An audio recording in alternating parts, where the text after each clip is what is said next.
ഷാമാസ് പാചകത്തിലേക്ക് എല്ലാവർക്കും സ്വാഗതം. നമുക്ക് ഇന്ന് ഒരു ചക്ക എരിശ്ശേരി ഉണ്ടാക്കാം.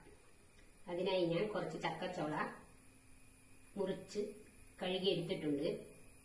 അതിലേക്ക് 5-6 കുരുവും എടുത്തിട്ടുണ്ട്. ഒരു ക്യാരറ്റ് ചെറുതായി മുറിച്ചെടുത്തിട്ടുണ്ട്. കുറച്ച് കടല ഉപ്പിട്ട് വേവിച്ചെടുത്തിട്ടുണ്ട്. ആദ്യം നമുക്ക് ഒരു കുക്കറിലേക്ക് ഈ ചക്കയും ക്യാരറ്റും ഇട്ട് ഒരു വിസിൽ വരുന്നത് വരെ മീഡിയം ഫ്ലെയിമിൽ വെച്ച് വേവിച്ചെടുക്കാം. കുറച്ച് ഉപ്പിടാം, ആവശ്യത്തിന് വെള്ളം ഒഴിക്കാം.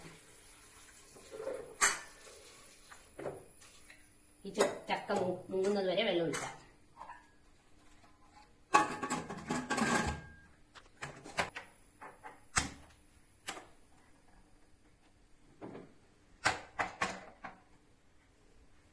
ചക്ക വേവുമ്പോഴേക്ക് നമുക്ക് അരപ്പ് തയ്യാറാക്കാം. അരക്കാൻ വേണ്ടി ഞാൻ ഒരു മുറി തേങ്ങ ചരുകി എടുത്തിട്ടുണ്ട്. ഇതിന്റെ പകുതി മാത്രമേ നമുക്ക് അരക്കാൻ ആവശ്യമുള്ളൂ. പകുതി വറുക്കാൻ വേണം. 1/4 ടീസ്പൂൺ കുരുമുളക് വേണം. 1 ടീസ്പൂൺ ജീരകം, 2 അല്ലി വെളുത്തുള്ളി. ഇത് വറുക്കാൻ 1 സ്പൂൺ കടുക് വേണം. 1 സ്പൂൺ ഉഴുന്നുപരിപ്പ് വേണം. 1 വറ്റൽമുളക്, ആവശ്യത്തിന് വെളിച്ചെണ്ണ, ആവശ്യത്തിന് കറിവേപ്പില. അരപ്പ് തയ്യാറാക്കാം.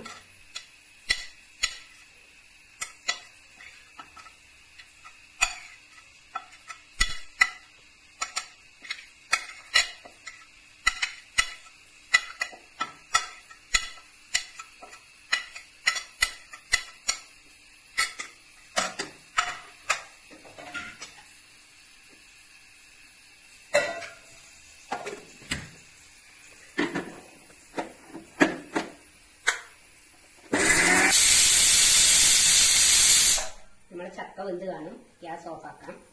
കുക്കറിൽ നിന്ന് മറ്റൊരു പാത്രത്തിലേക്ക് മാറ്റാം.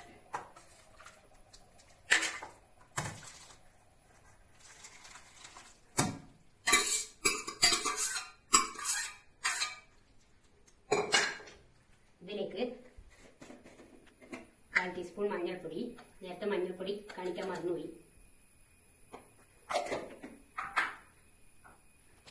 വെന്ത കടല,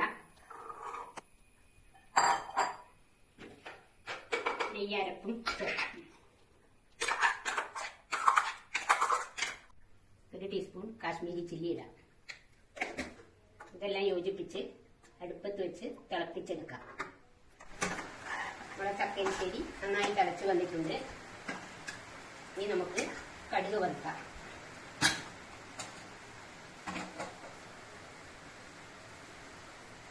കടുകിടാം. വെളിച്ചെണ്ണ ഒഴിക്കാം.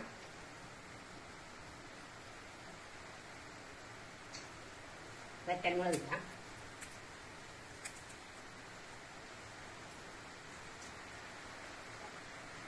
കടുക് പൊട്ടി വന്നിട്ടുണ്ട്. ഉഴുന്നിടാം. ഉഴുന്നായി വന്നിട്ടുണ്ട്. ബാക്കി വെച്ച തേങ്ങ ഇടാം.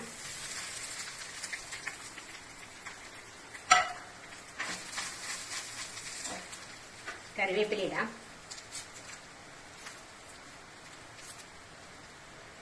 തേങ്ങ എല്ലാം ചുവന്ന് വന്നിട്ടുണ്ട്. നമുക്ക് ഈ വറവ് എരിശ്ശേരിയിലേക്ക് ഇടാം. നമ്മുടെ എരിശ്ശേരി തയ്യാറായി. ഇഷ്ടപ്പെടുകയാണെങ്കിൽ ലൈക്ക് ചെയ്യാനും കമന്റ് ചെയ്യാനും സബ്സ്ക്രൈബ് ചെയ്യാനും മറക്കല്ലേ.